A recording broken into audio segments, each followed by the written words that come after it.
puedes involucrar la deficiencia o irregularidad de estos actos administrativos.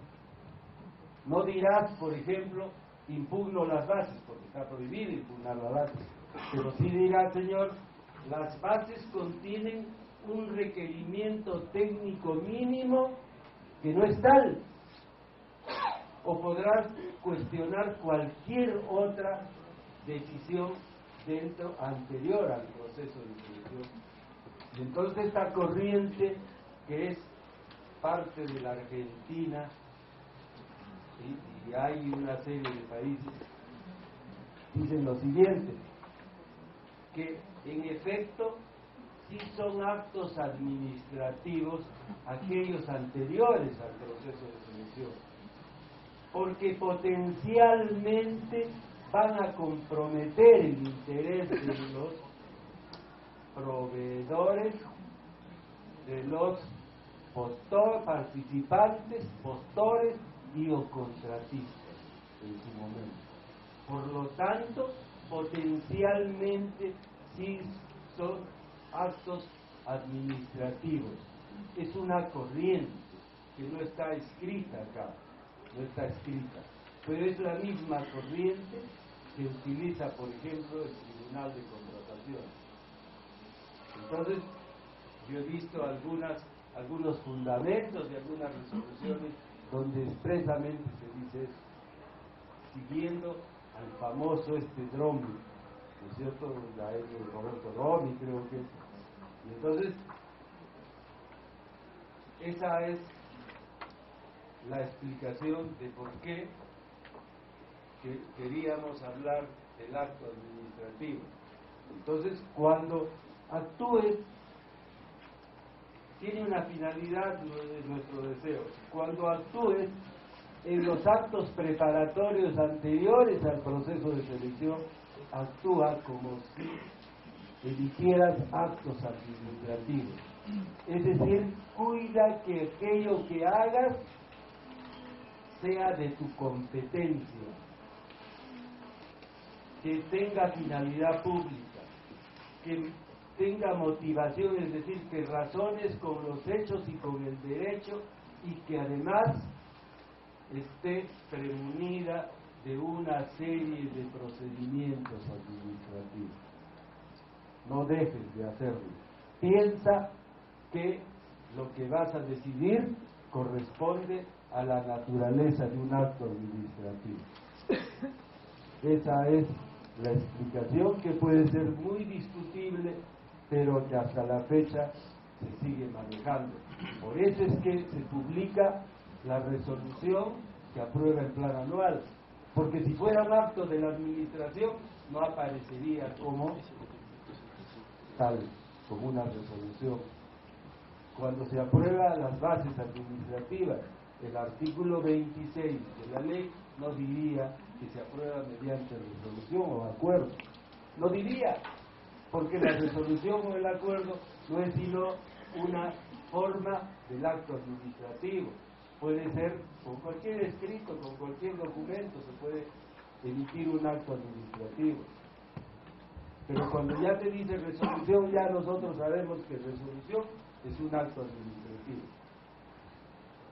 Esa es la explicación, que no sé si satisface, no sé si a la doctora le satisface la explicación o el tema requiere de mayor conversación. Lo había soslayado porque sé que tiene su dolor, pero muy bien, ya está dicho, ya me cansé. Sigamos. Vamos a seguir de frente porque ya estamos por terminar también. No, sigamos de frente mejor porque rompemos el hilo. No, pregunte nomás, pregunte. Todos vamos a iniciar ese proceso de contratación. ¿Está bien? ¿Ya están cansados? Sí.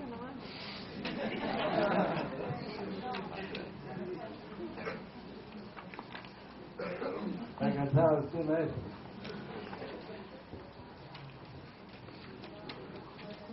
cierto.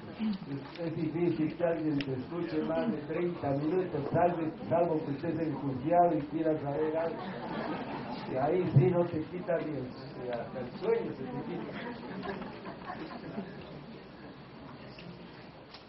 Bueno, entonces vamos a iniciar este famoso proceso de contratación y lo vamos a hacer esquemáticamente para no cansarnos, porque para a ver si encontramos más agilidad en el tema y podamos conversar más, ¿no? Hay que conversar y así se nos quita el cansancio. A ver, hacemos. Sigue.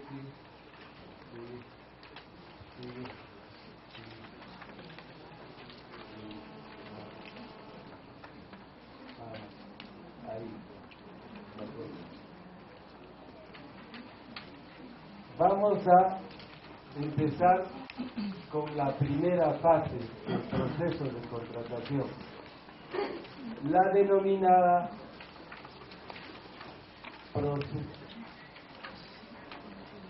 decisión de adquirir o contratar de la entidad. La decisión de adquirir o contratar de la entidad es únicamente un enunciado que tiene un contenido de altísima importancia en el proceso de contratación. ¿Cuál es su contenido? Decíamos cuando empezamos a conversar sobre este tema que el proceso de contratación no es sino un conjunto de fases, etapas, sistemática, ordenada y preclusivamente actuados. Y cuando hablamos de que el proceso de contratación se desarrollaba sistemáticamente, dijimos que este proceso obedece a la vida natural, a una lógica natural. Y eso nos pasa a nosotros. Cuando a fin de mes recibes tu remuneración, tu sueldo, no sé cómo se llama, tus honorarios, más los muertos y heridos que recibes, ¿no es cierto?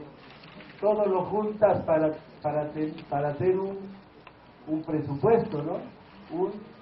Un monto determinado. Entonces ya tienes, ¿qué haces? ¿Qué es lo primero que haces? Lo primero que vas a hacer es, bueno, de repente a todos nos pasa, ¿no? Agarras la plata y por satisfacer o por calmar tus sentimientos de culpa, llevas a tus hijos y a tu esposa al mejor restaurante de Lima, compras salmón, comes bien, te llenas y ese día se acaba tu plata. ¿Qué has hecho? Has elegido mal el gasto. Para elegir el gasto, para darle dirección al gasto, ¿qué tienes que hacer? Primero, oye, ¿qué necesidades tengo? Determinar tus necesidades. Tú no puedes dirigirte al mercado, al yo que me voy al yo que a buscar lo que sea y la mejor casaca que vale 2,000 soles te la compro. Suntuoso, no tiene ninguna indispensabilidad esa contratación. Entonces lo primero que te exige la ley, y no solamente la ley, la vida misma te exige, que tienes que determinar tus necesidades. Si no determinas tus necesidades, y no todas tus necesidades, porque no hay una persona natural en la vida, en el mundo, que pueda satisfacer todas sus necesidades. Jamás desciendes al sepulcro sin haber satisfecho todas tus necesidades. Y esto ni siquiera has comenzado. Entonces, eso le pasa al Estado, que es una persona jurídica de derecho público. Cualquier persona jurídica de derecho privado, persona natural, lo primero que tiene que hacer para que pueda desarrollarse es determinar cuáles son sus necesidades. ¿Y qué necesidades? Las indispensables para cumplir con sus objetivos o con sus metas presupuestarias. A ver, veamos qué dice esta ley. Más adelante. Más. Ahí, al otro cuadro.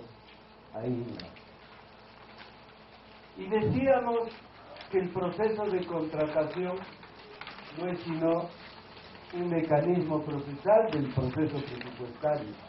Y la misma norma del reglamento, ¿qué dice? En la determinación de necesidades. Dice, en la fase de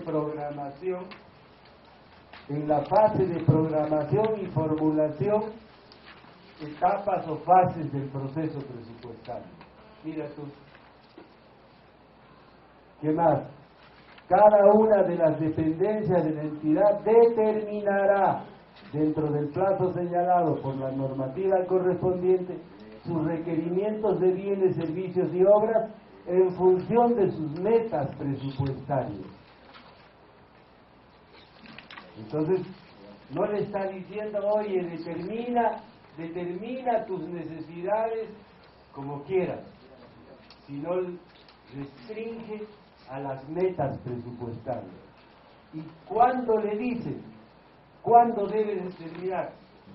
En la etapa de programación. ¿Por qué en la etapa de programación? Porque en la etapa de programación el presupuesto del Estado se está también efectuando, se está realizando, se está procesando. Entonces, en esa fase, la entidad, o en su caso, la dependencia correspondiente, dice dependencia o dependencia. Yo tengo una serie de interpretaciones sobre esta norma, que ya no la vamos a discutir, porque si no, de repente nos pasamos toda la mañana discutiendo. Pero por lo pronto, dice eso, determina tus necesidades de bienes, servicios y obras en función de tus metas presupuestarias. Entonces debemos determinar nuestras necesidades de bienes, servicios y obras, y no cualquier necesidad, sino aquellas que son compatibles con el desarrollo de la función del Estado, y estas aparecen en las específicas del gasto. Por eso no me canso de sostener de que estamos hablando de proceso presupuestario, de derecho presupuestario. Entonces, ¿qué significa metas presupuestarias? Dice que es la unidad básica de asignación de recursos y representa la expresión concreta y cuantificable. Es decir, aquí nace o aquí se origina aquello que debo comprar o que debo contratar o obtener. Y lamentablemente, más adelante vamos a ver cómo en la ejecución de la contratación se nos ocurre, por ejemplo, modificar el requerimiento técnico mínimo. Bueno, pero esos son conceptos mayores. Entonces volvamos a ver.